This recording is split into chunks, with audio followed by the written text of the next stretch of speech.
I have a promotion exam coming up at work, and I need to buy study materials for it. Plus, if I don't work overtime, my salary will be lower, my husband Tanner said while we were discussing how to manage our finances after getting married. He explained that because of his exam preparation, he wouldn't be able to contribute as much to our household expenses. Since we both had jobs, I didn't think it was a problem. However, shortly after that, I began to notice something odd about Tanner's behavior: unfamiliar apps on his phone, sudden increase in overtime work, and most notably, not touching his food when we went out to eat. The waiter's strange hand movements also caught my attention. I felt like I'd seen those movements somewhere before. If my hunch was right, this could be serious trouble. I made an excuse about work and left the restaurant, deciding to keep my distance from Tanner. I was determined to uncover his suspicious behavior. He was wrong if he thought no one had noticed. I'm Aubrey, and I'm 38 years old.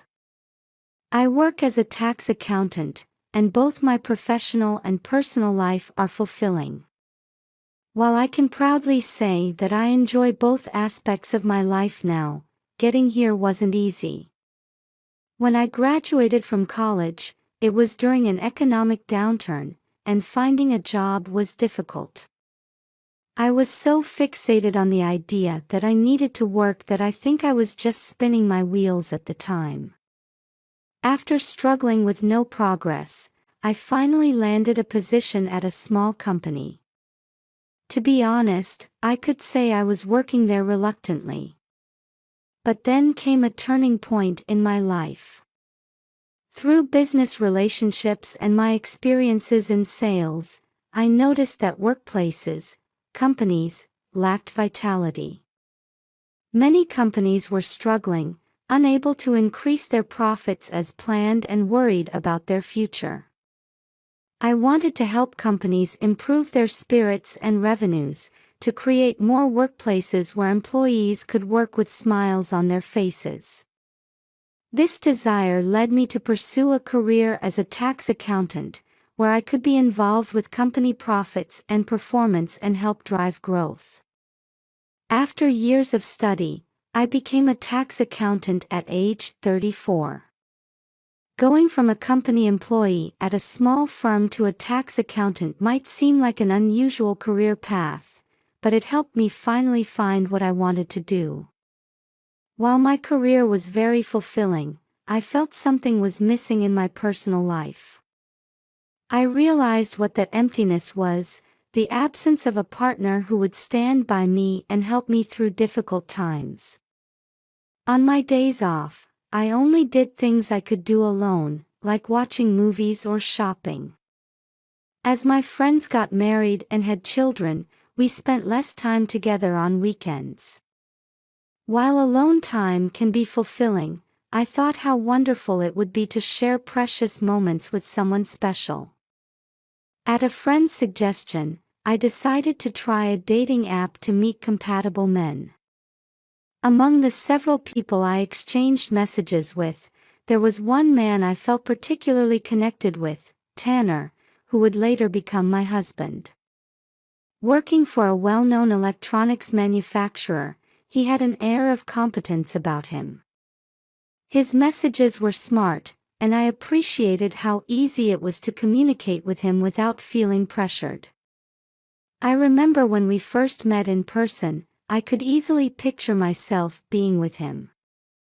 "Nice to meet you, though after all our messages on the app, it doesn't really feel like a first meeting," I said. "You're right. It feels like we've known each other for a long time," he replied. If this is what they call chemistry, I was amazed at how comfortable the conversation and atmosphere felt. I never knew being able to date someone without feeling tense could be so pleasant. Plus, Tanner carried himself with such sophistication, which I found attractive. This might surprise you since we just met, but I'd like to date you with marriage in mind," he said. "I'm so happy. I've been hoping to date someone wonderful like you," I replied. It didn't take long to go from dating with marriage in mind to actually getting married. I'll never forget how Tanner proposed at a beautiful oceanside restaurant, holding a bouquet of roses. "Aubrey, I promise to make you happy. Please be with me. Let's get married." "Yes, I'd love to. Please take care of me." Finally, I was going to marry Tanner. It might have been a bit later than others, but marriage isn't about age. What matters more than when you marry is who you marry, and above all, whether you can be happy together. You need to be certain you can be happy with that person. However, it seems I was the only one thinking this way. I didn't want to notice the dark shadow creeping over our married life. Since we both worked, we agreed to put money for living expenses in a joint account and keep the rest separate for personal use, thinking it would be good for each of us to have some financial freedom. During our discussion about how much we would each contribute, Tanner brought up something concerning. "About the money for our joint account, would it be okay if I put in less than you?"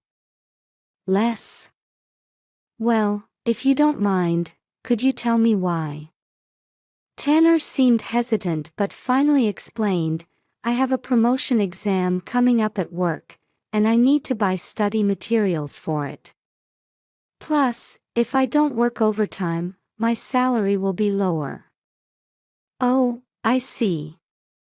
It must be tough preparing for an exam while working." "I understand. I'll help however I can." "Really? You're so understanding, Aubrey."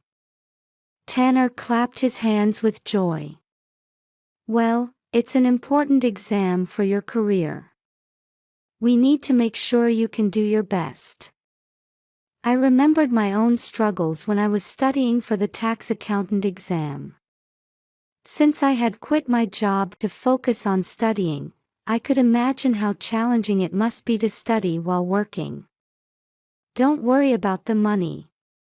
Just focus on preparing for your promotion exam." "Thank you. You're the best, Aubrey."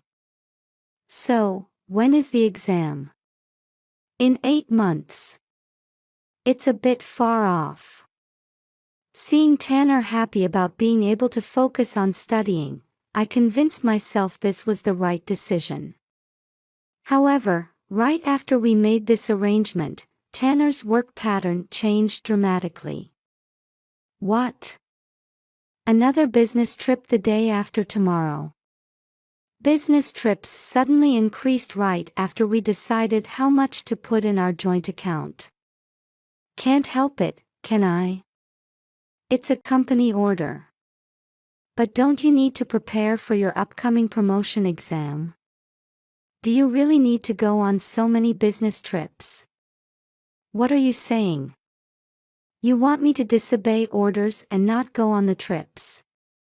Tanner glared at me, seeming somewhat tense. "That's not what I mean, I'm just worried." "Then don't interfere. This is my chance to prove myself." "I understand. Just don't push yourself too hard. They say men become blind to everything else when they focus on work. Maybe Tanner was that type." "I've been with this company for a long time, but I want to expand my work responsibilities." "That would be great. I'm supporting you." Tanner looked satisfied, but I failed to notice what lay behind that expression. Tanner started bringing work home. I tried to be careful not to disturb him while he was focusing on work. It was a bit constraining, but it was for Tanner's sake. Then one day, a notification sound rang through our quiet living room. "Oh, that's Tanner's phone." Just as Tanner had gone to the bathroom, consecutive notification sounds rang from his phone. Thinking it might be important work-related messages that I should tell him about when he returned, I casually picked up his phone. That's when I noticed something odd. An app with a light blue background and sparkly characters was displayed prominently. Tanner usually only used his phone for work, but this app didn't look like something used for business. Could it be a dating app? But he shouldn't need one now that we're married. As I was tilting my head in confusion, Tanner returned from the bathroom. "Hey, my phone." "Hey." "Oh, your phone kept ringing, so I was going to hand it to you. I thought it might be important work stuff." "Hey, don't do unnecessary things." He snatched the phone from my hand with a loud noise. "I'm sorry, but you didn't have to grab it like that." "Geez, doing unnecessary things. I haven't told people at work that I'm married, so they'd be surprised if you suddenly answered the phone." While checking his phone screen frantically, Tanner explained. True, his company was so large that people probably didn't keep track of who was married and who wasn't. Still, he became so irritable just because I tried to hand him his phone. Perhaps work wasn't going well. Given how his mood always reflected his work situation, that must be it.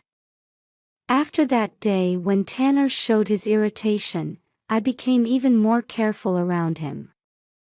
I didn't want him making accusations that I was causing problems with his work. However, perhaps noticing my concern, Tanner approached me. "Hey, are you free after work this Thursday? I should be done around 7 o'clock. Did something come up?" "Well, I feel bad about the other day." As a sort of apology, want to go for drinks? Seeing Tanner's slightly awkward, sheepish expression, I felt relieved. I immediately agreed. "That sounds nice. But it's unusual for you to suggest drinks. What's the occasion?" When I playfully asked, Tanner relaxed and started talking. "Don't say that. I just started working on developing new clients, and it's going well. I wanted to share this happiness with you." "Oh, is that so? I thought you looked stressed lately, probably handling difficult cases." "I'm glad it's working out. How about we meet at the station and then go to the restaurant?"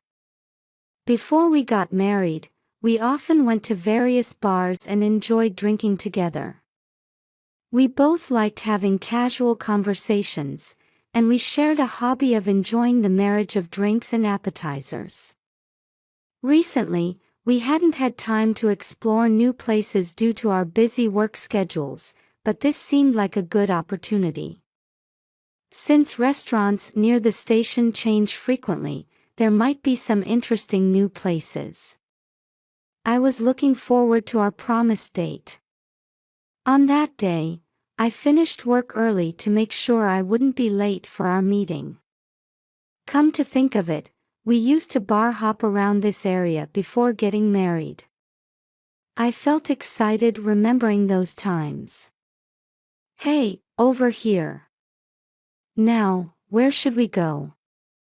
As we walked side by side through the entertainment district, we found a bar with an interesting sign. It didn't have flashy decorations, but each small ornament seemed refined.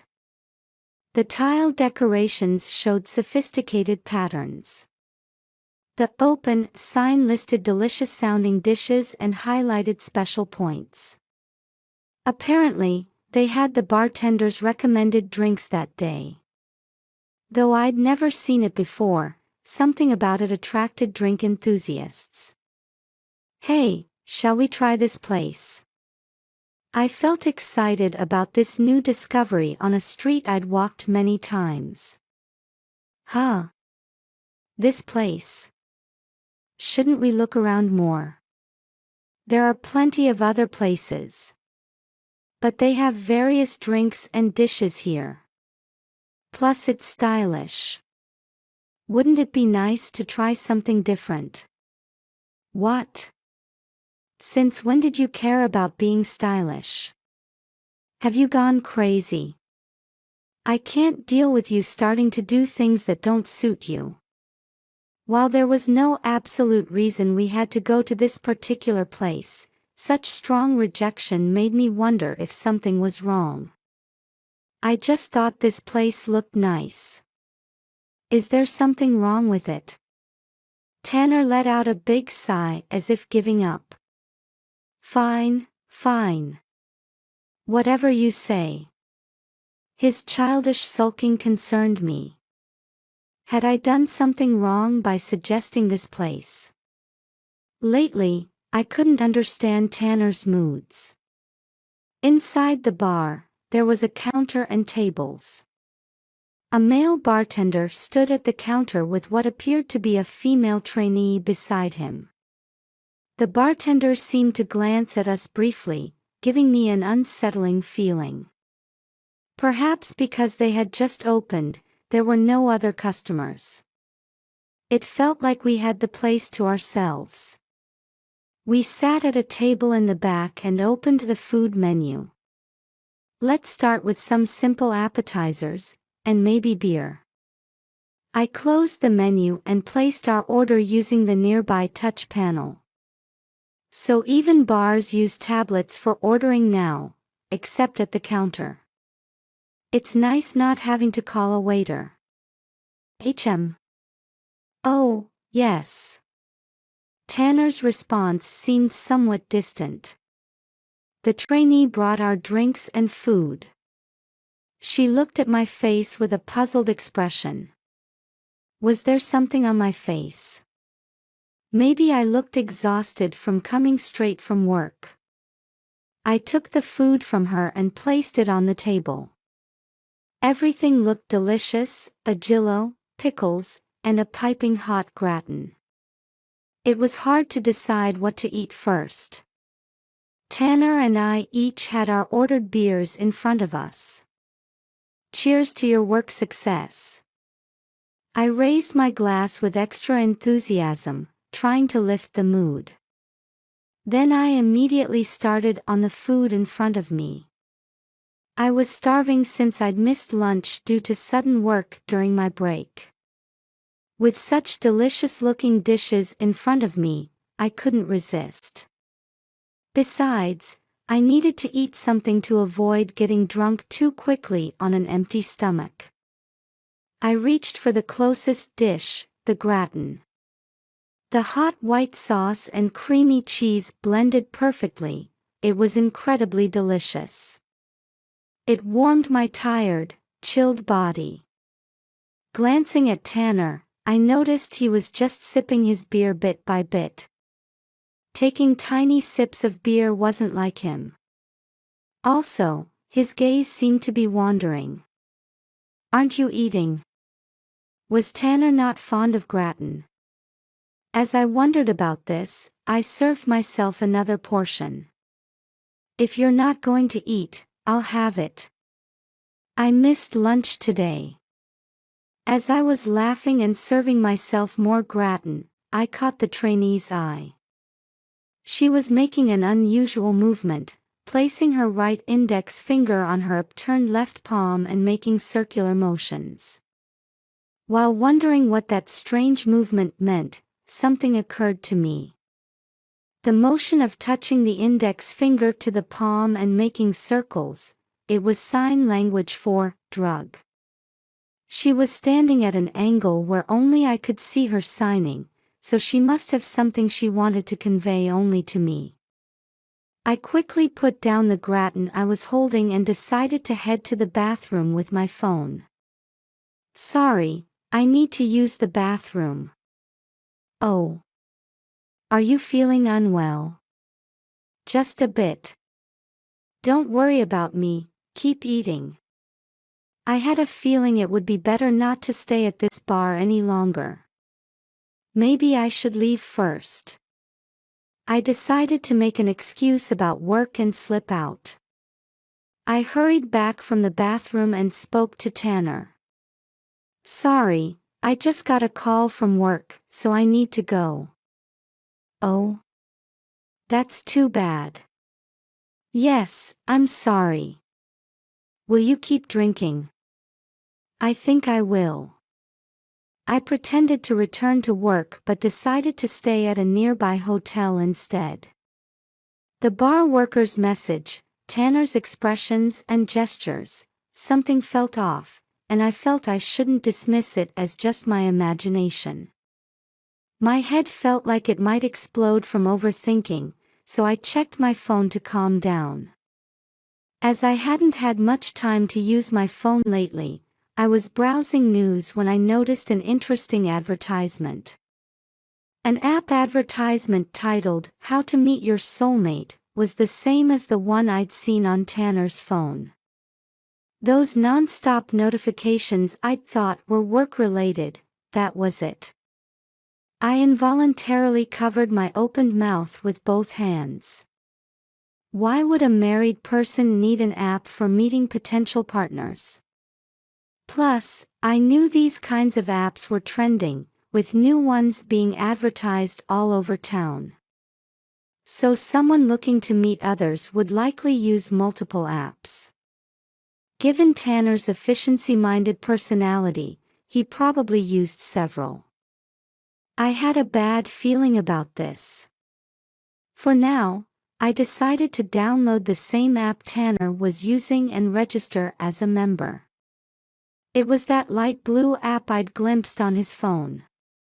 After registering my name and basic profile, I tried using it right away. If Tanner was using this app, I might be able to expose his true identity. I told Tanner I was staying at the hotel because work wasn't finished.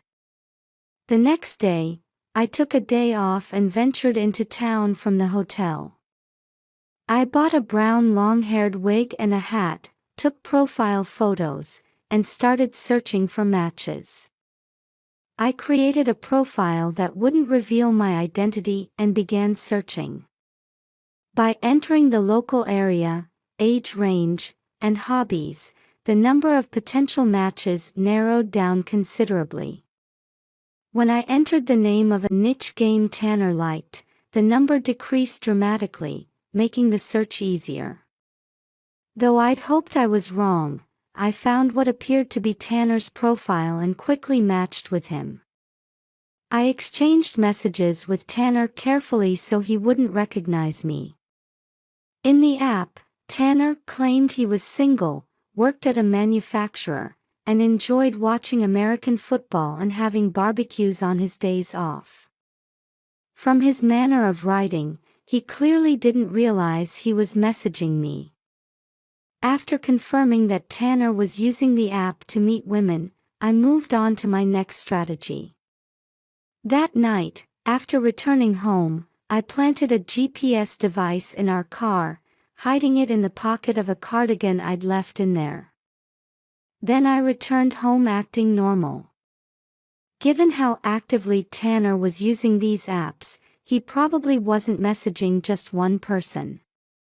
Welcome home. Work was really tough yesterday after you left. Do you have any plans this weekend? I have to go out for work, so I probably won't get to rest this weekend. I see. That must be tough. I was thinking of going shopping, but I'll just go by myself then. Okay. Have a good time. I watched as he headed to the bathroom with his phone.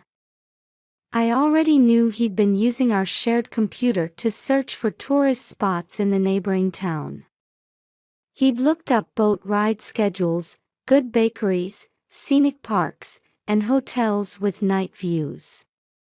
He'd even searched for gifts for girlfriend and proposal lines.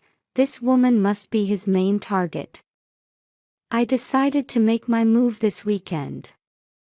Saturday morning, Tanner left saying, "Well, I'm off to work." Man, working on days off is such a drag. It really is.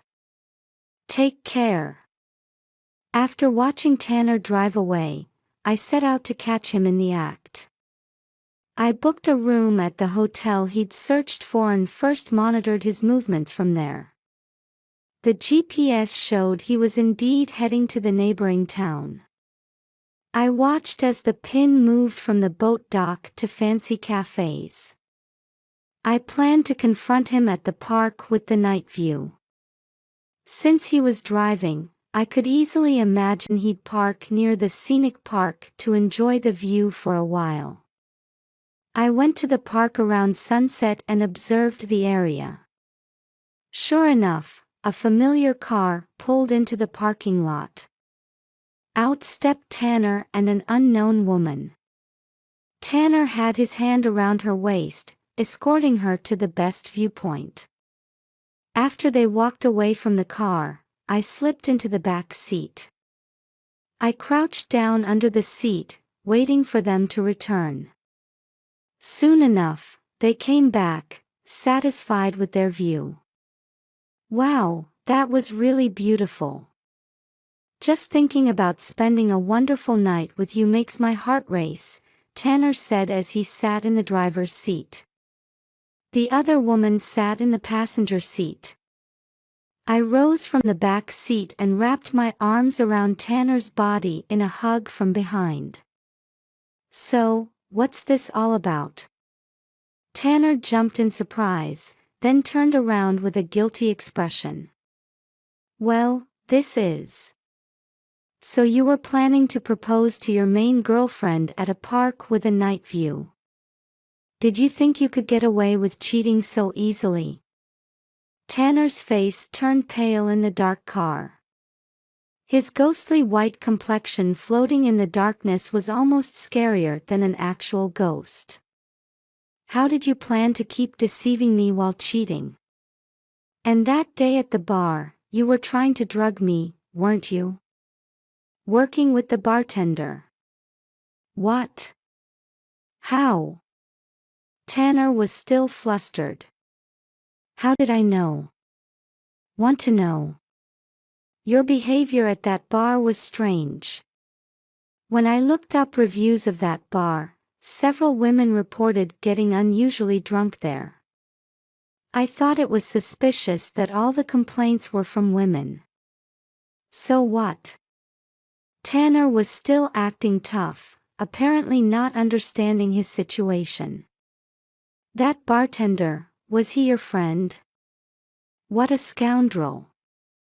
"After that, I met with the female worker from the bar again, and she told me about the women you brought there." "Women I brought?" "Yes. She said you brought different women each time."